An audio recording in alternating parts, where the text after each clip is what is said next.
नमस्कार, स्वागत है आपका। मैं हूं आपके साथ शैलेंद्र चौहान और आज हम बात करेंगे रोहता पहाड़ तड़पता मैदान।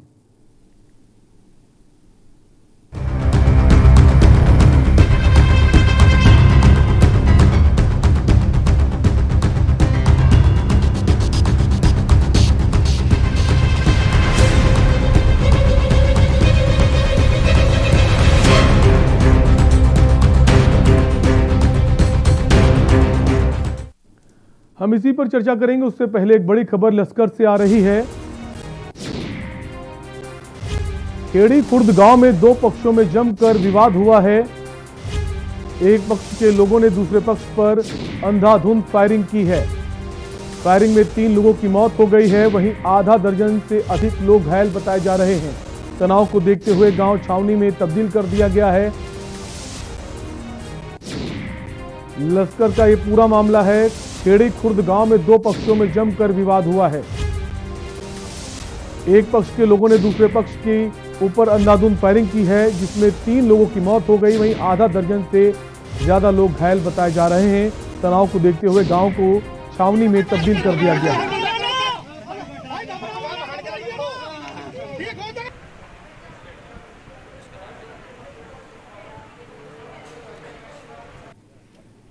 तो आपको लक्सर से खबर बता रहे हैं, जहां पर दो पक्षों में विवाद हुआ है, जिसमें आधा दर्जन से ज्यादा लोग घायल हैं। और इसी खबर पर हमारे संवाददाता राम गोपाल जुड़ गए हैं। राम गोपाल, क्या और जानकारी है आपके पास? बिल्कुल शैलेंद्र, देखिए ये दो पक्षों में जो केस की डोल है, जो डोल की जो मेड़ को लेकर के जो पुरानी रंजिश चली आ रही थी, उसको लेकर के जो विवाद हुआ है। आज एक पक्ष की जो परिवार में ही एक मौत हो गई थी, जिसको लेकर के जो परिजन है वो दफना कर, यानी कि शव को दफनाकर वापस लौट रहे थे। तभी दूसरे पक्ष ने एक पक्ष पर ताबड़तोड़ फायरिंग कर दी और लाठी डंडो यानी कि पथराव जिस तरीके से यहाँ पे हुआ है शैलेंद्र, ये एक खूनी संघर्ष में जिस तरीके से तब्दील हुआ है, तो इसमें 3 लोगों की जो है मौत हो गई है।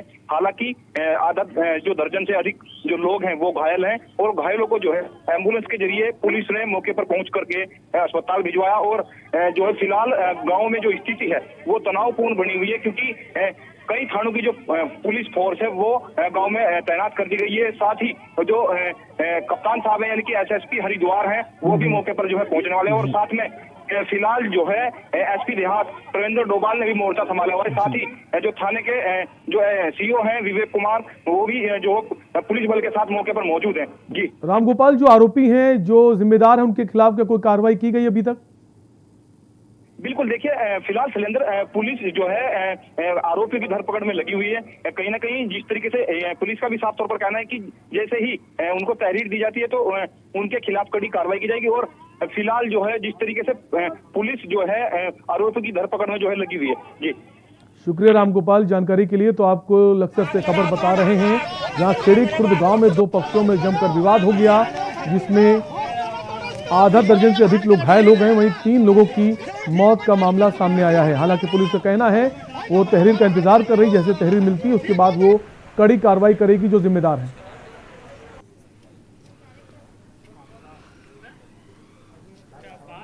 इस पूरी घटना में 3 लोगों की जान गई है, वहीं आधा दर्जन से ज्यादा लोग घायल बताए जा रहे हैं।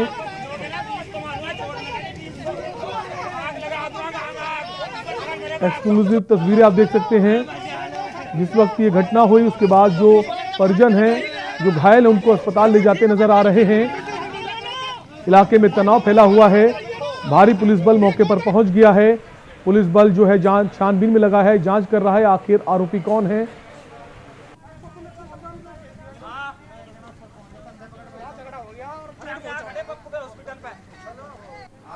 आपको बता दें, घटना में अंधाधुंध फायरिंग की गई है, जिनमें 3 लोगों की जान गई है, वहीं आधा दर्जन से अधिक लोग घायल बताए जा रहे हैं। इलाके में भारी पुलिस बल मौजूद है और पुलिस मामले की जांच में जुटी हुई है। खेत की मेड़ को लेकर विवाद था, जिसके बाद जो विवाद है वो झगड़े में तब्दील हो गया। इसके बाद फायरिंग हुई और फायरिंग में 3 लोगों ने अपनी जान गंवाई है, वहीं आधा दर्जन से अधिक लोग घायल हैं, जिन्हें उपचार के लिए अस्पताल में भर्ती कराया गया है। आप एक्सक्लूसिव तस्वीरें देख सकते हैं कि जो घायल हैं उनको अस्पताल ले जाया जा रहा है।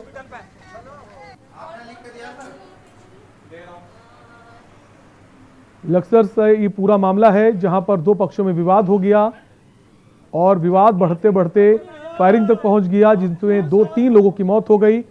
वहीं आधा दर्जन से अधिक लोग घायल हो गए हैं। हालांकि पुलिस का कहना है कि तहरीर के बाद कार्रवाई की जाएगी, जो आरोपी हैं उनको पकड़ा जाएगा। खेड़ी खुर्द गांव का ये पूरा मामला है जहां दो पक्षों में विवाद हुआ था।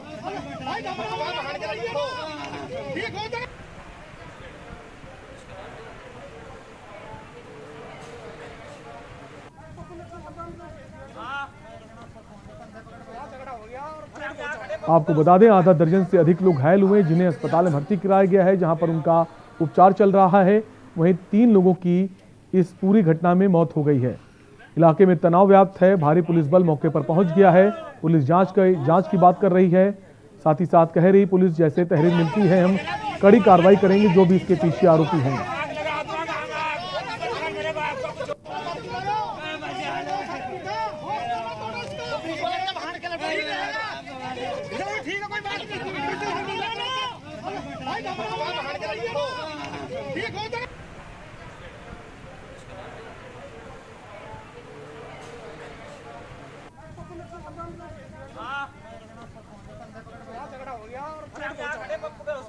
लक्सर की खबर आपको बता रहे हैं, जहां पर दो पक्षों में विवाद हो गया है, जिसमें 3 लोगों की मौत हो गई है। वहीं आधा दर्जन से अधिक लोग घायल हैं। घायलों को अस्पताल में भर्ती कराया गया है। वहीं भारी पुलिस बल मौके पर पहुंच गया है और छानबीन में जुटा है। लक्सर के खेड़ी खुर्द गांव का ये पूरा घटनाक्रम बताया जा रहा है।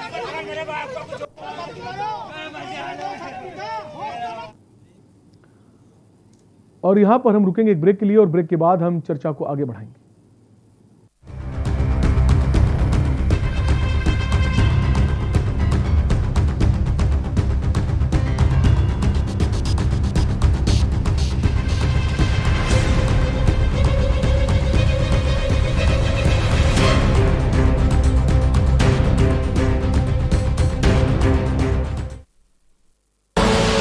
आप देख रहे हैं के न्यूज, खबरों का सारथी।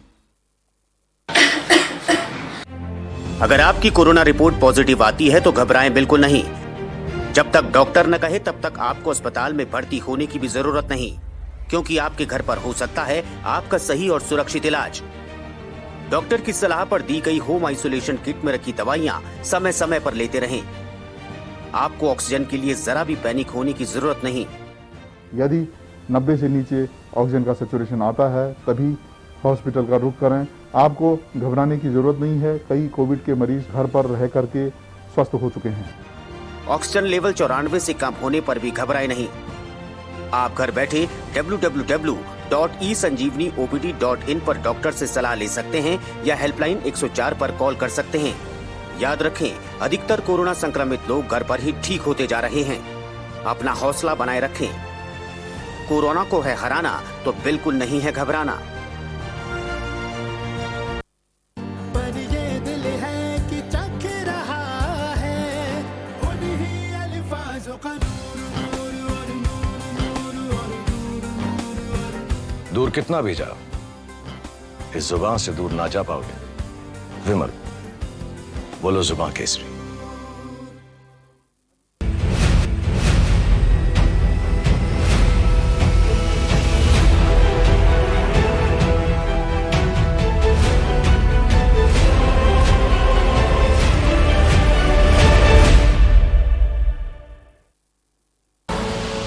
आप देख रहे हैं के न्यूज, खबरों का सारथी।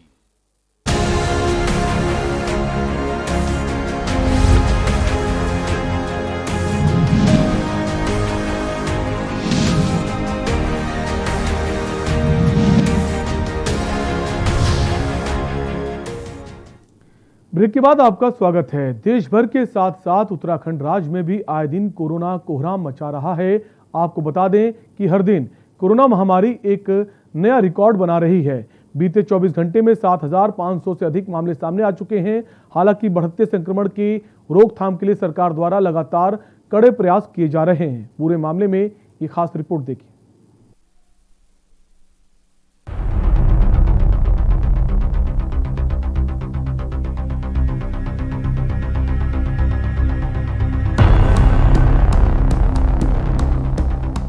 बढ़ते मामलों पर सरकार द्वारा लगातार कोविड कर्फ्यू की अवधि को बढ़ाया जा रहा है, लेकिन इन सब के बावजूद भी सरकार का हर प्रयास विफल साबित हो रहा है। और यही कारण है कि आए दिन रोजाना कोरोना की एक नई तस्वीर सामने आ रही है।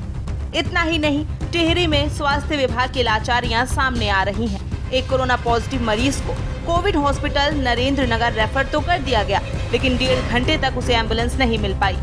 एम्बुलेंस की उम्मीद में मरीज अस्पताल के बाहर सड़क पर बैठा रहा। इस पूरे मामले से यह समझना आसान है कि अस्पतालों में कोविड मरीजों के लिए व्यवस्था का आलम क्या है, ये साफ दिखाई दे रहा है। संक्रमण की चेन को तोड़ने के लिए एक बार फिर से राज्य सरकार द्वारा कोविड कर्फ्यू की अवधि को बढ़ा दिया गया है। देहरादून, हरिद्वार और ऊधम सिंह नगर में आगामी 10 मई प्रातः 5 बजे तक कोविड कर्फ्यू की अवधि को बढ़ाने पर सहमति बनी है। इतना ही नहीं, जिलों में अब परचून की दुकानों को भी अल्टरनेट दिन पर खोला जाएगा। एक और सरकार ने नई गाइडलाइन जारी की, तो दूसरी ओर विपक्ष ने सरकार के इन प्रयासों को नाकाम बताया। कांग्रेस का कहना है कि सरकार द्वारा एक बार फिर कोविड कर्फ्यू की अवधि को बढ़ाया गया, लेकिन ऐसा करने से संक्रमण की चेन नहीं तोड़ी जा सकती। उधर भाजपा ने अपनी प्रतिक्रिया दी और कहा कि जब कोरोना की पहली लहर प्रदेश में आई तो सरकार ने कर्फ्यू न लगाकर लॉकडाउन लगाया था। भारतीय जनता पार्टी की सरकार प्रदेश में कोरोना को रोकथाम में नाकाम साबित हुई है। इन्होंने पहले सर्वदलीय बैठक बुलाई तो कांग्रेस ने इसमें ये बोला था कि राज्य हित में आप जो भी निर्णय लेंगे कांग्रेस आपके साथ है। आज इन्होंने 4 दिन का लॉकडाउन प्रदेश के अंदर बढ़ा दिया। इससे पहले भी इन्होंने लॉकडाउन बढ़ाया, लेकिन इससे जो कोरोना की चेन है जो वो तो टूटी नहीं है। मेन ये है कि कोरोना कैसे रुकेगा। सरकार को इस पर गंभीरता से विचार करना चाहिए और इसके लिए कुछ सख्त कदम भी उठाने पड़े सरकार को, तो सख्त कदम भी सरकार उठाए। उत्तराखंड में कोरोना के खिलाफ लड़ाई मुख्यमंत्री माननीय श्री तीरथ जी के नेतृत्व में पूरी मजबूती के साथ लड़ी जा रही है। और जहां एक और संक्रमण को रोकने के लिए कोरोना कर्फ्यू की व्यवस्था भी की गई कई स्थानों पर, वहीं जो बीमार हैं उनके उपचार के लिए व्यापक तौर पर प्रबंध किए गए हैं और किए जा रहे हैं। आए दिन संक्रमण की चेन बढ़ती जा रही है। आलम ये हो गया है कि हर 24 घंटे का एक नया रिकॉर्ड आम जनमानस में एक खौफ पैदा कर रहा है। मौजूदा समय को देखते हुए सरकार द्वारा कोविड कर्फ्यू की अवधि को 4 दिन के लिए और बढ़ा दिया गया है। लेकिन यहाँ सवाल ये उठता है कि क्या इन सब कड़े प्रयासों के बावजूद भी सरकार संक्रमण की चेन को तोड़ने में सफल हो पाएगी? के न्यूज़ इंडिया के लिए अशोक कुमार की रिपोर्ट। तो पहाड़ की स्थिति भी दिनों दिन बदतर होती जा रही। लगातार जो केसेस हैं कोरोना के बढ़ते जा रहे हैं। हम इसी पर चर्चा करेंगे। हमारे साथ 2 खास मेहमान हैं। नवीन ठाकुर हैं, बीजेपी प्रवक्ता हैं, और गरिमा दौसानी हैं, कांग्रेस से। आप दोनों का बहुत बहुत स्वागत है। सबसे पहले नवीन जी आपके पास आऊँगा। इस वक्त अगर बात करें तो 8 जिलों की संक्रमण दर 20% से भी ज्यादा है। क्या सरकार के लिए कितनी बड़ी चुनौती है? देखिए शैलेंद्र जी, चुनौती तो है, क्योंकि ये महामारी पिछली लहर की अपेक्षा 4 से 5 गुना ज्यादा है। जहां पिछली लहर में जो पहली लहर थी, प्रतिदिन 500-1000 तक ही जो है हमारे संक्रमित प्रदेश में आ रहे थे। इस बार तो आज तो आंकड़ा बहुत ही चौंकाने वाला 7000 से ऊपर चला गया।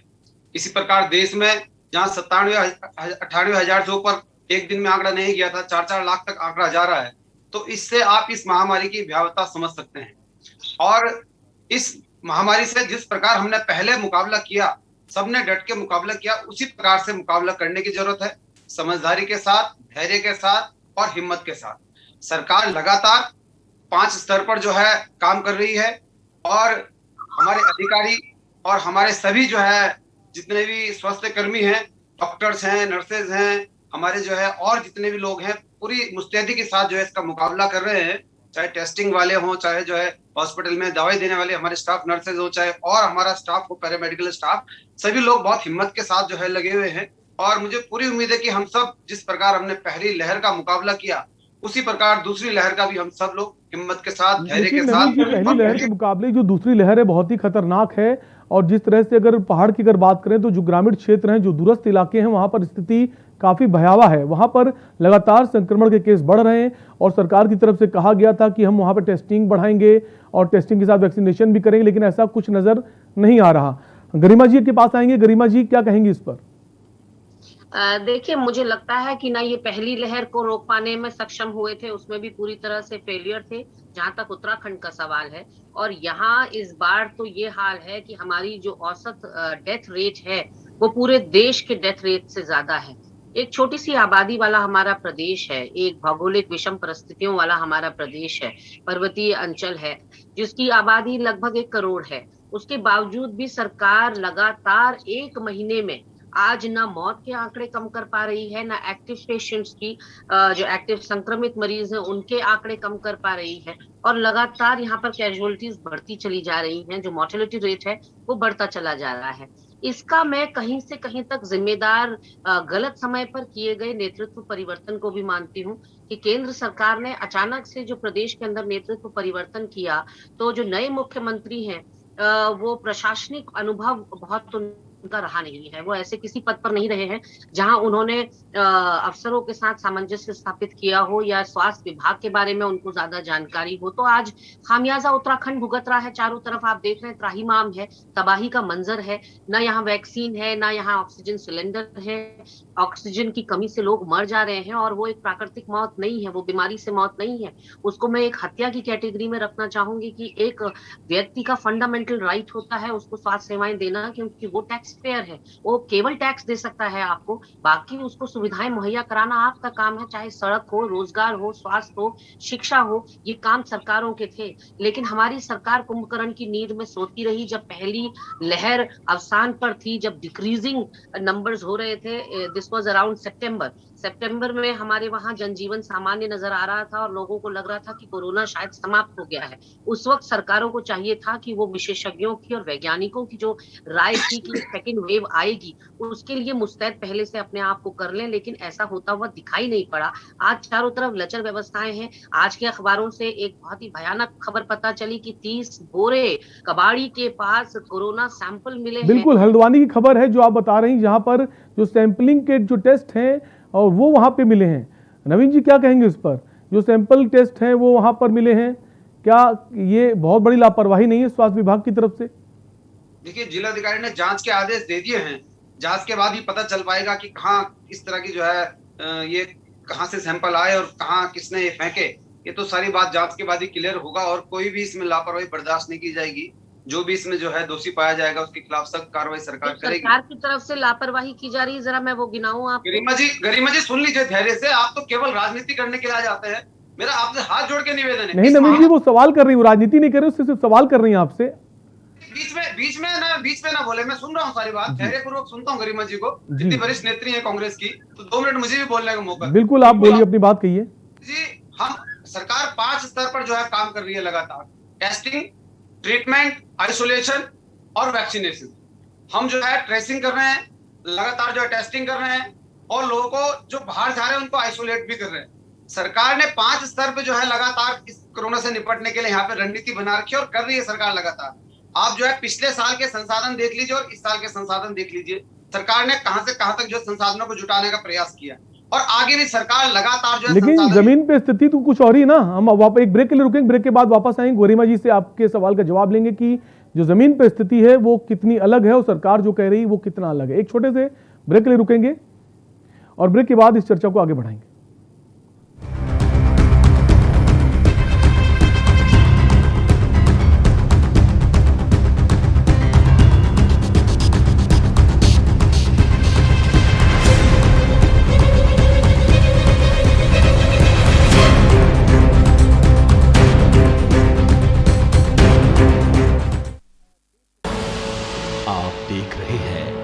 के न्यूज, खबरों का सारथी। अगर आपकी कोरोना रिपोर्ट पॉजिटिव आती है तो घबराएं बिल्कुल नहीं। जब तक डॉक्टर न कहे तब तक आपको अस्पताल में भर्ती होने की भी जरूरत नहीं, क्योंकि आपके घर पर हो सकता है आपका सही और सुरक्षित इलाज। डॉक्टर की सलाह पर दी गई होम आइसोलेशन किट में रखी दवाइयां समय समय पर लेते रहें। आपको ऑक्सीजन के लिए जरा भी पैनिक होने की जरूरत नहीं।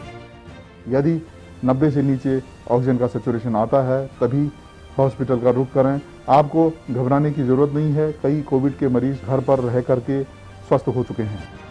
ऑक्सीजन लेवल 94 से कम होने पर भी घबराए नहीं।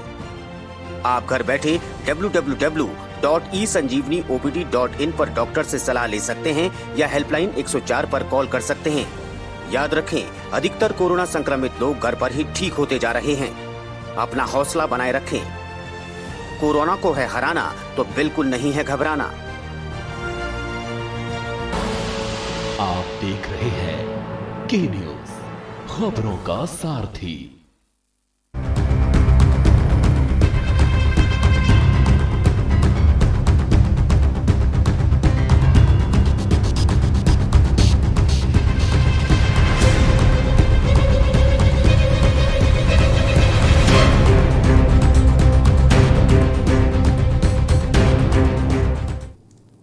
ब्रेक के बाद आपका स्वागत है। हम लगातार पहाड़ की चर्चा कर रहे हैं, जहां लगातार कोरोना का ग्राफ बढ़ता जा रहा है। हम वापस आएंगे गरिमा जी के पास। गरिमा जी, जो हेल्पलाइन नंबर्स हैं, सरकार की तरफ से नंबर जारी किए गए हैं, लेकिन हेल्पलाइन नंबर पर हेल्प तो नहीं मिल पा रही लोगों को। देखिए, यहाँ पर नवीन ठाकुर जी ने पता नहीं कौन से संसाधनों के दुगने होने का जिक्र किया, क्योंकि हमें तो हर जगह टोटा ही नजर आ रहा है, चाहे वो रेमडेसिविर इंजेक्शन हो, चाहे वो वैक्सीन हो। आज जो पहली डोज लगा कर बैठे हैं उनको दूसरी डोज मुहैया नहीं हो पा रही है।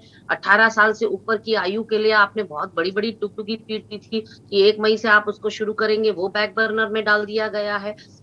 हम अगर हरिद्वार जिले की बात करें तो पूरा दिन सुबह से शाम बीत गया, किसी को RT-PCR टेस्ट नहीं हो पाया। वहां पर न घर में सैंपल लेने वाले आए, न किसी केंद्र में RT-PCR हो पाया। लोग अपने इतने भयानक सिम्टम्स के साथ दर दर की ठोकरें खाते रहे, लेकिन उनकी RT-PCR जांच नहीं हो पाई।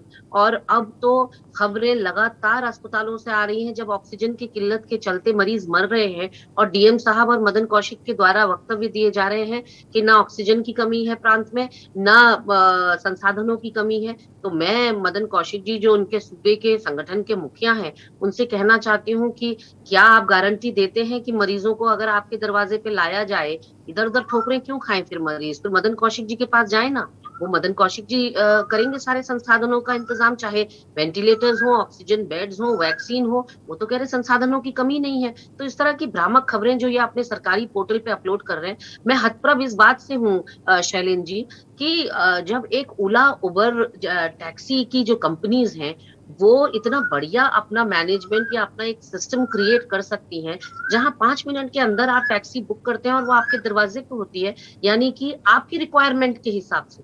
किसी को इनोवा चाहिए, किसी को स्विफ्ट चाहिए, हर तरह की रिक्वायरमेंट आपके दरवाजे पे खड़ी होती है। तो ऐसा सिस्टम क्यों नहीं यहाँ पर एक डेवलप किया जा रहा है उत्तराखंड सरकार के द्वारा, कि जिसकी भी इन पर्सन जो भी रिक्वायरमेंट है उसको पूरा किया जाए। गरिमा दसौनी अगर टाइप करें कि मुझे ऑक्सीजन बेड चाहिए, तो मुझे तुरंत रिप्लाई आना चाहिए विद इन 5-10 मिनट्स कि where is the oxygen bed available for me. और अगर कोई दूसरा व्यक्ति वेंटिलेटर मांगता है तो उसको जवाब आना चाहिए। इस तरह का टेक्नोलॉजिकल एडवांसमेंट इतना बढ़ गया है कि बहुत ज्यादा मुझे लगता है कठिन नहीं है लोगों को उनके स्तर का या उनके रिक्वायरमेंट के हिसाब से जवाब देना। लेकिन एक जनरलाइज इंफॉर्मेशन वहां पर दे दी जा रही है पोर्टल में और वेबसाइट्स में, जिसको लेकर मरीजों की और उनके परिजनों की दुश्वारियां बढ़ रही हैं, घट नहीं रही हैं। आप डाल दे रहे हैं 8 बेड सुभारती में अवेलेबल है, 30 बेड दून चिकित्सालय में अवेलेबल है। जब मरीज और तीमारदार वहां पहुंचता है, वहां एक भी बेड नहीं मिलता है। तो एक जनरलाइज इंफॉर्मेशन के बजाय why can't you cater to particular patients? उनकी पर्टिकुलर रिक्वायरमेंट क्या है, क्यों आपका कंट्रोल रूम जवाब नहीं दे पा रहा है? ऐसी भ्रामक जानकारी, ये खबरें तो लगातार आई हैं। नवीन जी से जवाब लेंगे। नवीन जी, अगर हम जानकारी ले रहे हैं तो लग रहा है वहां पर बेड अवेलेबल हैं, लेकिन जब वहां हम पेशेंट को लेकर पहुंचते हैं तो पता चलता है वहां बेड ही नहीं है। देखिए शैलेंद्र जी, पहले तो मैं आदरणीय गरिमा जी की बात का जवाब दे दूं। आदरणीय दीदी जी, कौन सा सेंटर ऐसा, मुझे एक सेंटर बता दीजिए जहाँ पे जो है 44 साल से ऊपर वालों को वैक्सीनेशन नहीं लग रही है। आप इस तरह की भ्रामक जो है यहाँ पे दुष्प्रचार मत कीजिए। समाचार में बहुत जो बात कहती हूँ, नवीन जी सुन लीजिए, जो मैं बात कहती हूँ मैं यहाँ हवाई तीर मारने के लिए नहीं बैठी हूँ, मैं बहुत जिम्मेदारी के साथ जो समाचार को बता रही हूँ। आपको हेडलाइन याद होगी, आपको कल की भी हेडलाइन याद होगी, 90% से ज्यादा केस बदल रहे। आप जैसे वरिष्ठ नेत्री को शोभा नहीं देता। जनता देख रही है कि आप आपको इतना आज झूठ बोलेंगे चैनल पे बैठ के, तो आपका अगर झूठ मैं के जनता कहूँ मान आपको लेगी। पर्सनली जो आपके लोग लगातार व्हाट्सएप पर और वैक्सीनेशन फेसबुक करा पर रहे हैं टैग उत्तराखंड करके में, देखूं तो उनको पता है अगर कि मैं आपको वैक्सीनेशन हो सबूत रहा दे है। दूं तो क्या दोनों करेंगे डोज मिल बताइए रही है, राजनीति। लेकिन नवीन जी एक बात तो माननी होगी ना आपको कि जो टेस्टिंग है वो नहीं हो रही। अगर टेस्टिंग हो भी रही तो उसकी रिपोर्ट 10-10 दिन तक नहीं आ पा रही है। इस बात को स्वीकारते हैं नहीं स्वीकारते आप? गाइडलाइंस की बात करूं अगर शैलेंद्र जी, आपको बीच में जब बोलना गरिमा जी वापस आएंगे, जवाब ले लें नवीन जी से। नवीन जी, जो टेस्टिंग का दायरा है ना वो सरकार बढ़ा रही है और टेस्टिंग हो भी रही है तो उसकी रिपोर्ट 10-10 दिन तक आ रही है। 10 दिन 15 दिन और रिपोर्ट आ भी नहीं रही है। टेस्टिंग का दायरा आज 28 से 30,000 टेस्टिंग प्रतिदिन हो गई है, अपने आप में काफी बड़ा दायरा है। 40,000 पेंडेंसी है, 40,000 पेंडेंसी है प्रदेश के बीच में, क्योंकि पेंडेंसी 40,000 है, उसके बारे में पता है आपको? बीच में बोलना शुरू कर देते हैं। नहीं, वो सैंपल तो कवाड़ी के पास पहुंचते हैं। आप मुझे लग रहा है पेशेंट को रैंडमली। लेकिन नवीन जी जमीन पर तो नहीं नजर नहीं आ रहा ना, जो हम खबरें देख रहे हैं लगातार लोग टेस्ट करवा रहे हैं, टेस्ट की रिपोर्ट ही नहीं मिल रही है। और टेस्टिंग की बात कहती है सरकार हम गांवों में करेंगे, दूरस्थ क्षेत्रों में करेंगे, लेकिन शहर में टेस्टिंग नहीं हो पा रही। बहुत बहुत शुक्रिया नवीन जी आपका जुड़ने के लिए हमारे साथ। गरिमा जी आपका भी बहुत बहुत शुक्रिया। तो लगातार जो स्थिति है पहाड़ की वो ठीक नहीं है और जो संक्रमण दर है वो लगातार बढ़ती जा रही है। फिलहाल इस चर्चा में आपसे लेंगे इजाजत। बाकी तमाम खबरों के लिए देखते रहिए के न्यूज़ इंडिया। नमस्कार।